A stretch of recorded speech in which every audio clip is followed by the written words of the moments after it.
Olá a todos, aqui quem fala é o professor Iago, da disciplina de Prevenção e Controle de Riscos em Máquinas, Equipamentos e Instalações. Na aula atual, veremos algumas técnicas de identificação e análise de riscos e perigos. Em aulas anteriores, exploramos os conceitos de risco e perigo e falamos brevemente sobre o gerenciamento de risco. Hoje exploraremos mais esse conceito de gerenciamento de riscos e falaremos dessas técnicas mais adiante. Para melhor explorarmos as técnicas, esse assunto será dividido em várias videoaulas e em cada videoaula exploraremos uma técnica diferente. Evolução da gerência de risco.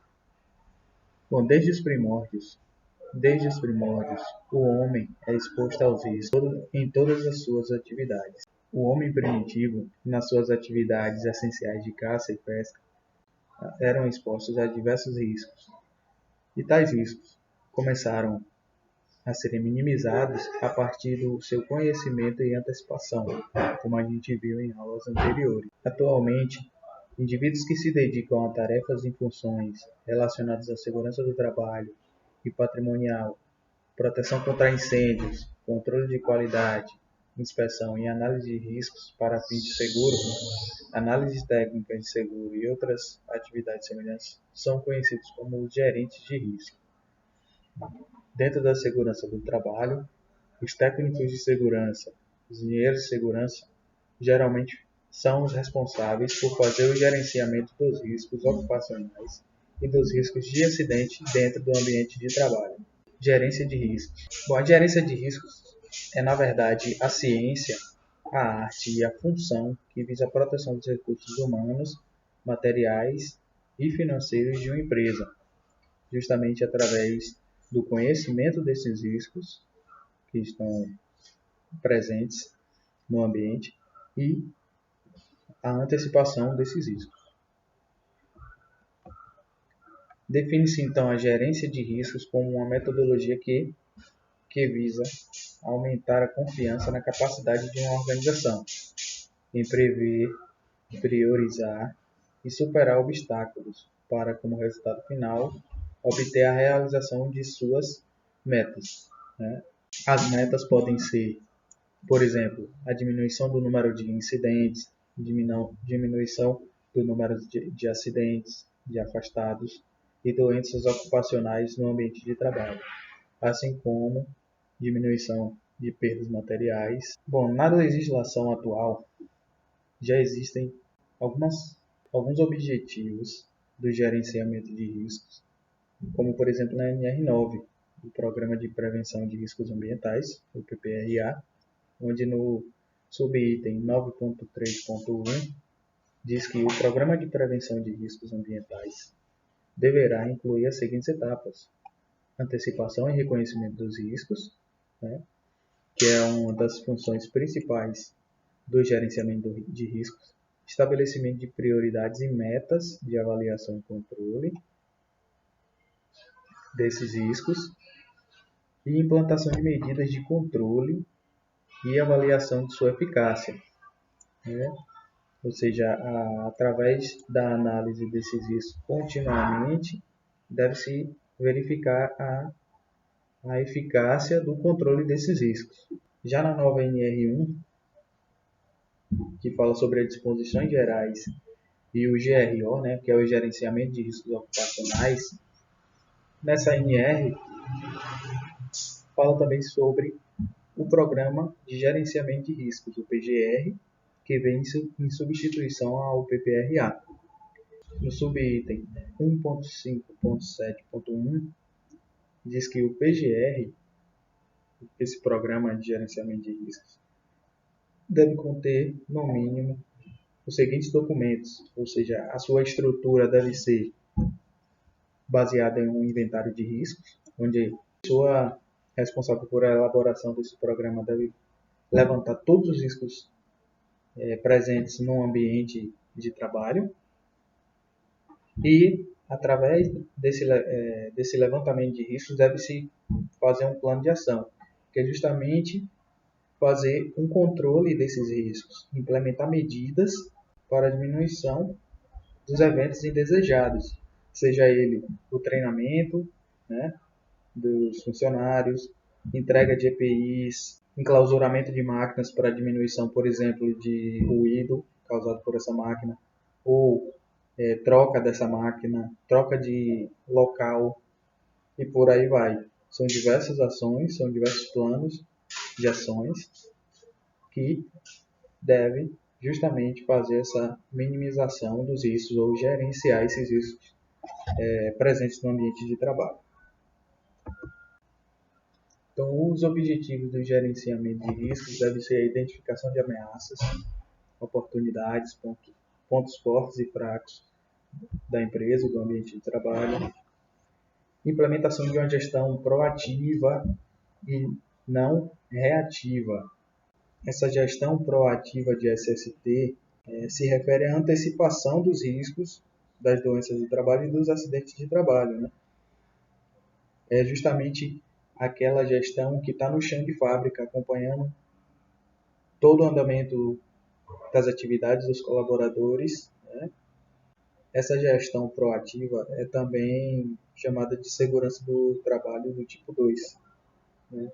Enquanto que a gestão reativa é mais baseada na aplicação das legislações vigentes, a observação de dados da empresa, como número de doenças ocupacionais observados, número de acidentes, é conhecida também como segurança do trabalho do tipo 1.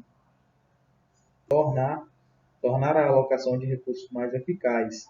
É claro, se o recurso da empresa é escasso, você tem que direcionar os recursos para os riscos com maior gradação.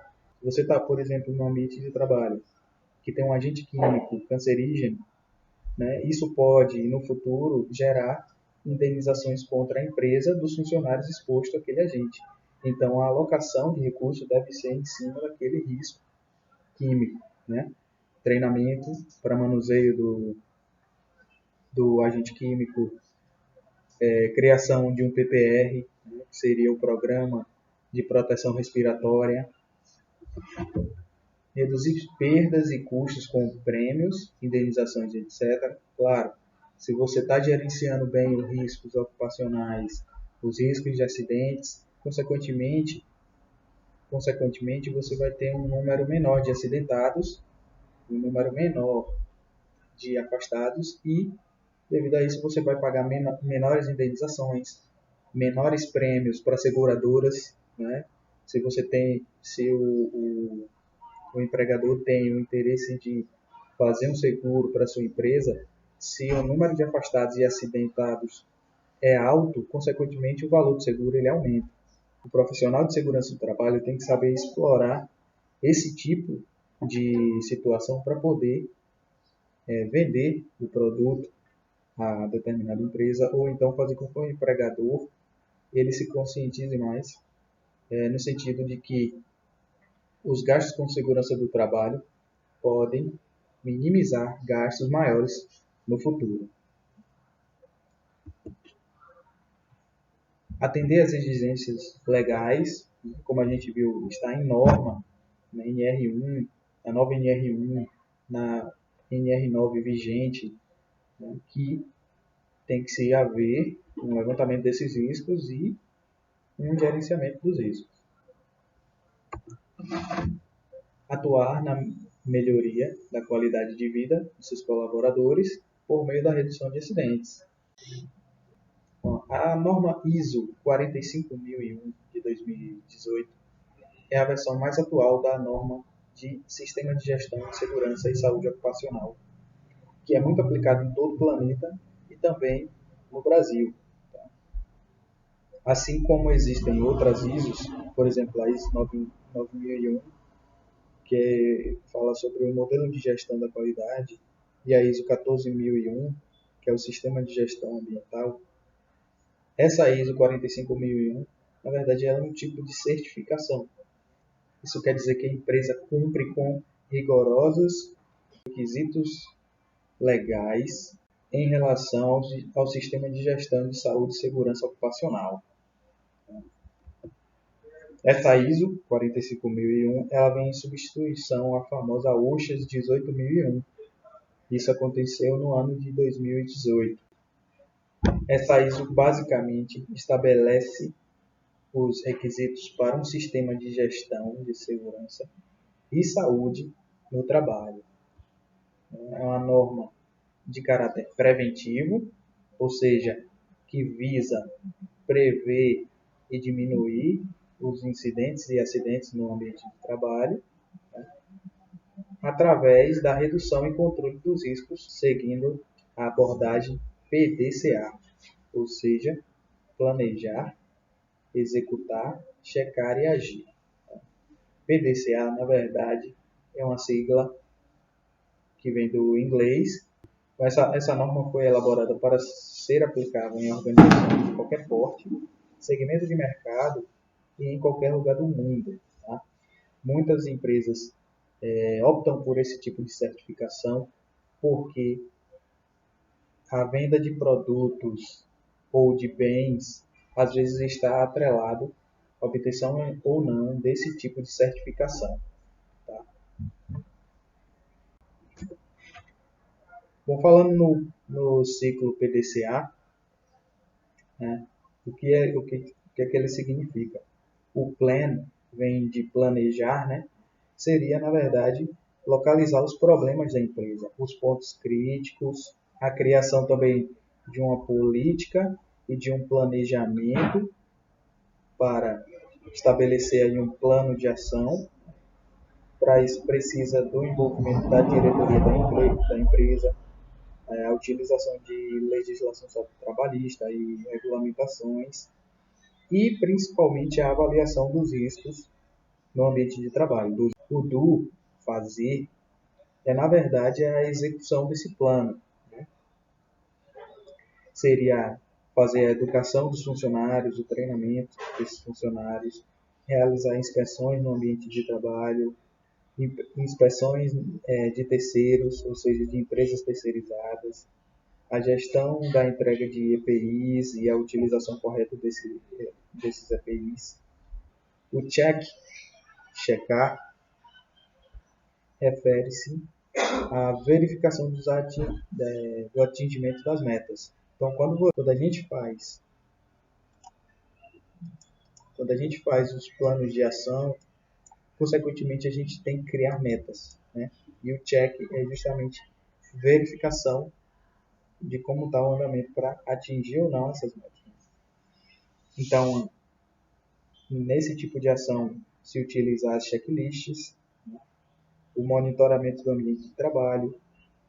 Essa checagem inclui também os exames médicos dos colaboradores, tanto os admissionais, demissionais e os periódicos, investigação dos acidentes de trabalho, se eles houverem, né? E auditorias de segurança do trabalho. Por último, então, a gente tem o action, o agir, né?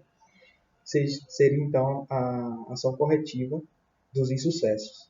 Se através do plano de ação a gente não consegue atingir a meta, a gente tem que fazer uma revisão da gestão, né? Revisar o planejamento, revisar a execução, revisar os checklists. Né? Então a gente vê que esse ciclo PDCA ele é um ciclo contínuo. Sempre você vai estar planejando, fazendo, checando e agindo e planejando novamente. Né? É um ciclo de melhoria contínua. Né? Bom, a gente tem ainda uma ISO, a 31000, também de 2018, que trata da gestão de riscos. E no Brasil ela é normatizada pela BNT.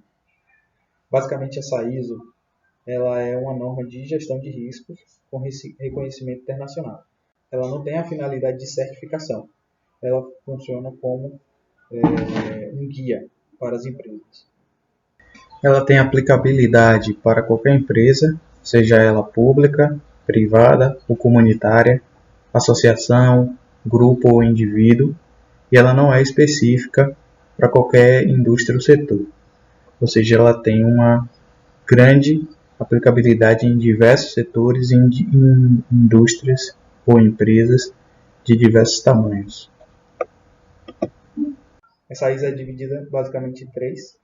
A gente tem a BNT-NBR ISO 31000 de 2009, que trata da gestão de riscos, princípios e diretrizes. A BNT ISO Guia 73 de 2009, que fala sobre o vocabulário, traz alguns termos técnicos e as definições desses termos. E a BNT-NBR ISO IEC 31010 de 2018, de 2012, desculpa, ensina a técnica de avaliação dos riscos. E na presente data, essa norma NBR ISO se encontra em revisão. Bom, já que a gente falou sobre essa ISO 31000, que fala justamente sobre essa técnica de avaliação, né? Essas técnicas, na verdade, são as ferramentas de análise de riscos que foram criadas com o objetivo de subsidiar a tomada de decisão. Então, através do levantamento da frequência, da gravidade ou severidade dos riscos, você consegue então evitar um impacto negativo sobre pessoas, equipamentos, instalações, meio ambiente, patrimônios ou processos. Dentre essas técnicas de levantamento de riscos e perigos que a gente vai estudar nessa disciplina, a gente tem a técnica de incidentes críticos, a TIC. Temos a famosa análise preliminar de riscos, conhecida como APR, bastante utilizada por ser de fácil aplicação. Estudo de perigo e operabilidade, conhecida como HAZOP. Essa sigla vem do inglês Hazard and Operability Studies. Temos também a análise de modos de falha e efeitos, ANF, ou conhecido como FEMEA, do inglês Failure Mode and Effect Analysis. E por último, a gente vai estudar a análise de árvore de falhas, ou conhecida também como Failure Tree Analysis. Bom, a primeira técnica da TIC, na verdade, é uma técnica de identificação de perigos, enquanto que as demais técnicas são técnicas de análise de risco. Veremos agora a técnica de incidentes críticos mais aprofundadamente. Bom, a técnica de incidentes críticos, também conhecida em português como confessionário e em inglês como Incident Recall, é uma análise operacional qualitativa.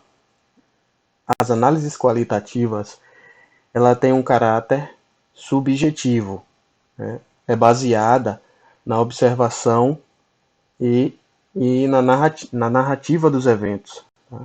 Enquanto que análises quantitativas estão mais ligadas à análise de números. Geralmente essa técnica é utilizada na fase operacional, cujos procedimentos envolvem o fator humano em qualquer grau. É um método para identificar erros e condições inseguras no ambiente de trabalho que contribuem para a ocorrência de acidentes e lesões reais e potenciais.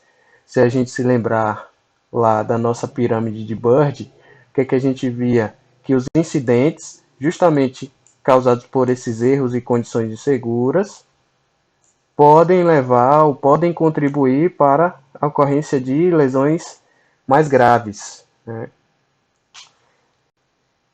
Onde se utiliza uma amostra aleatória estratificada de observadores participantes, selecionados dentro de uma população.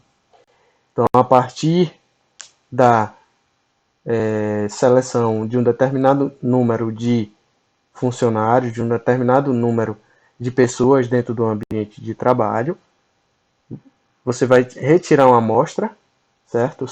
Ou seja, um certo número que consiga representar aquele todo, né, e aplicar a técnica dos incidentes críticos.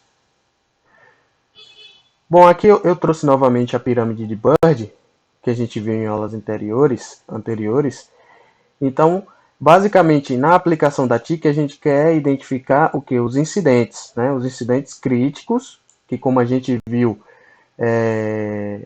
na teoria de Bird, quando se tem 600 incidentes críticos, você pode pode vir a ocorrer uma lesão incapacitante.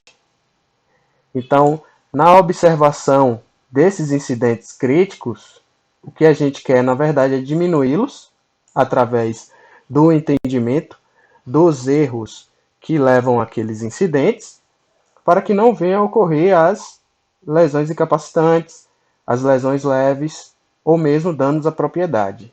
A gente quer observar a base da pirâmide.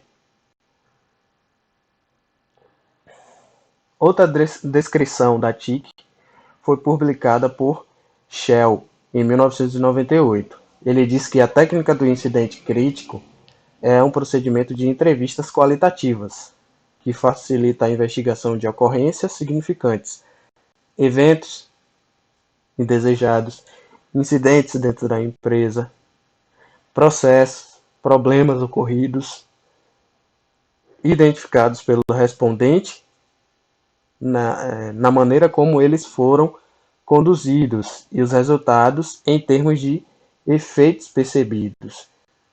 Então, através do respondente das entrevistas qualitativas, você vai observar esses incidentes. O objetivo é alcançar o entendimento do incidente pela perspectiva individual de cada entrevistado, considerando os elementos cognitivos, afetivos e comportamentais de origem. A técnica do incidente crítico teve sua origem em 1941 e foi desenvolvida em estudos comportamentais realizados no Programa de Psicologia da Aviação da Força Aérea dos Estados Unidos da América. A gente vai observar que muitas das técnicas que a gente vai estudar aqui na disciplina, ela tem origem na aviação. Bom, entre 1941 e 1945, vários estudos foram realizados no intuito de identificar exigências críticas determinantes para o sucesso ou fracasso de uma determinada atividade. Então, quando devo utilizar a TIC? A TIC ela possui grande potencial, principalmente naquelas situações em que deseja-se identificar perigos sem a utilização de técnicas mais sofisticadas. Tá? Então, é uma técnica simples de ser aplicada, tá? E ainda quando você tem um tempo restrito. A técnica tem como objetivo a detecção de incidentes críticos e o tratamento dos riscos que os mesmos representam.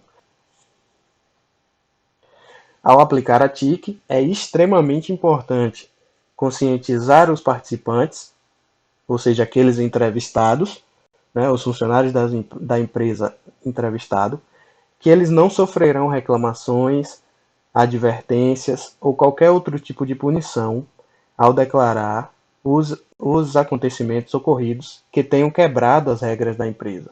Porque muitas vezes um funcionário pode ocultar algumas informações porque eles vão ter medo de que ele revelando aqueles fatos sofrerão algum tipo de reclamação, de advertência, serão punidos de alguma forma. Tá? Então é importante deixar isso claro para eles. Por isso, deve-se também guardar esses dados obtidos pelas entrevistas de forma sigilosa.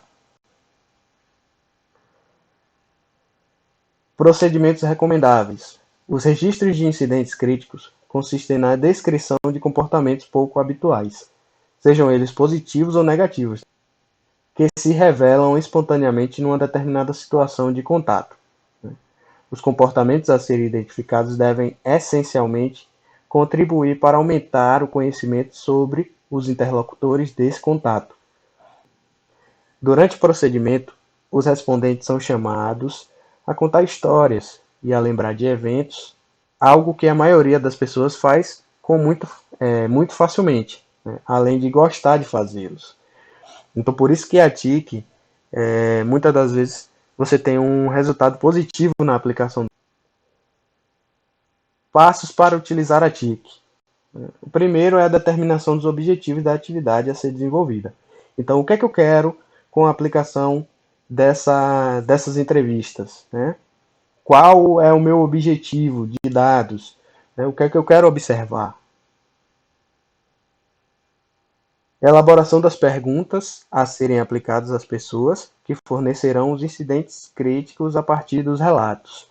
Então, eu tenho que criar perguntas assertivas para que eu possa extrair daquele meu colaborador a informação necessária. Então, o meio para isso é criar perguntas que direcionem para as respostas corretas durante a entrevista. Delimitação da população e da amostra. Então, por exemplo, se eu tenho os incidentes ocorridos no chão de fábrica, eu vou determinar a minha população. Que população é essa? Funcionários do chão de fábrica. Tá? E através daquele número de funcionários, eu vou tirar uma amostra. Ou seja, eu vou selecionar alguns daqueles funcionários para se fazer as entrevistas. Outro exemplo, eu quero agora aplicar a minha técnica de TIC à população do setor administrativo da empresa. Então, eu vou lá nesse setor, vou selecionar alguns funcionários, ou seja, retirar uma amostra para a aplicação das minhas entrevistas. Vou fazer então a coleta dos incidentes críticos, exatamente fazendo a entrevista, e depois vou fazer uma análise do conteúdo dos incidentes coletados, destacando-se os comportamentos evidenciados através das entrevistas. Vou fazer um agrupamento, categorização dos comportamentos críticos e levantamento das frequências, ou seja, quantas vezes ocorre aquele mesmo incidente, né? Tanto dos comportamentos críticos positivos quanto dos negativos também. Coleta das informações. Então, existem 4 formas diferenciadas de fazer essas coletas das informações dos funcionários. Seria aplicar as entrevistas individuais, né, certo? Por cada funcionário. Entrevistas em grupo. Aplicações de questionários, onde você pode fazer a confecção de questionários, como se você fosse fazer aquela entrevista. E, na verdade, ao invés de você chamar o colaborador para uma entrevista sozinhos ou em grupo, você vai entregar aquele questionário para que ele responda e depois lhe entregue de volta. E gravações também, seria uma outra forma. Outra questão que faz diferença na qualidade dos dados é o nível de certeza ou lembrança do respondente a respeito dos fatos narrados. Né? Procedimento. Você vai convidar o entrevistado a pensar ou lembrar a última vez em que ele participou de determinada situação, com o entrevistador indicando o fenômeno a ser analisado. Você vai aguardar até que o entrevistado demonstre lembrar-se de algum fato relacionado àquele fenômeno que você está querendo analisar. Quanto à quantidade de incidentes, pode ser satisfatório coletar entre 50 a 100 incidentes por cada entrevista, por cada entrevistado. Uma vez coletados os incidentes, deve-se aplicar um sistema de classificação para fazer a categorização desses incidentes, né? Com o objetivo de tornar os dados úteis para responder às questões que você determinou lá nos objetivos da sua pesquisa. Deve-se separar e combinar incidentes até que todos de uma categoria estejam apresentando a maior similaridade possível, diferindo-se daqueles de outra categoria. Bom, aqui nessa tabela eu mostro um resultado de uma pesquisa utilizando a técnica dos incidentes críticos. Foram observadas aqui duas empresas, né? A Força Aérea Americana e a Westinghouse, que é uma empresa do setor elétrico americano também. Os participantes dessa TIC da Força Aérea Americana foi um grande número de pilotos, enquanto que da Westinghouse foram 155 funcionários numa primeira seleção. Ao aplicar a série de entrevistas na Força Aérea Americana, foram observados 270 incidentes de erro de pilotos, que incluíam leitura dos instrumentos, como também nas falhas de comunicação entre piloto e copiloto, gerando assim uma má interpretação de sinais ou de instruções. Já na pesquisa aplicada na Westinghouse, foram observados 389 incidentes de 117 tipos diferentes, dentre os quais 203 foram observadas ocorrências de lesões leves e 6 graves, que incluem aí fraturas, ferimentos exigindo saturas e corpos estranhos nos olhos dos colaboradores. Os resultados apurados nessas entrevistas para a Força Aérea Americana, observou-se que existiam deficiências na leitura dos instrumentos e falhas nas comunicações, tanto humanas como instrumentais. Já na Westinghouse, os resultados apurados foram que foram apurados 52,1% a mais de ato e condições seguras do que em registro de 2 anos anteriores, e 67,52% dos diferentes incidentes foram observados por pelo menos uma pessoa e estavam ocorrendo todos os dias durante o ano estudado. Então vejam que, a partir da aplicação da TIC e dos resultados apurados dessa série de entrevistas, a gente pode tomar decisões assertivas com relação à correção do número de incidentes. No caso da Força Aérea Americana, a gente observou deficiência na leitura dos instrumentos. Então, uma decisão posterior à aplicação dessa TIC seria, um exemplo, fazer um treinamento maior dos pilotos, né, para diminuir essa deficiência. Já para o Westinghouse, seria observar quais são os fatores que levaram a aumentar esse número de condições inseguras. Fazer um estudo mais aprofundado. Então a TIC vem no primeiro momento para se fazer esse levantamento de dados e tomada de decisão posterior. Quais são os benefícios na utilização da TIC? Os dados partem da perspectiva do respondente e são coletados nas suas próprias palavras. Esse tipo de pesquisa é indutiva por natureza e é especialmente útil para melhorar o conhecimento sobre alguns fenômenos poucos conhecidos, né, através dessa simples série de entrevistas. Você tem o foco apenas em eventos comuns do dia a dia. A flexibilidade do método, que pode ser utilizada em várias áreas do conhecimento. Existe uma ótima relação de custo-benefício. Você tem um baixo custo da aplicação da técnica e, em consequência a isso, você gera uma grande riqueza de informações. Flexibilidade no uso de entrevistas, questionários, formulários ou relatórios. Quais são as desvantagens da utilização? Imprecisão e detalhamento dos incidentes, né, pois sua identificação depende da memória dos entrevistados. Então, se determinados incidentes ocorreram há muito tempo, o entrevistado ele vai ter certa dificuldade de lembrar.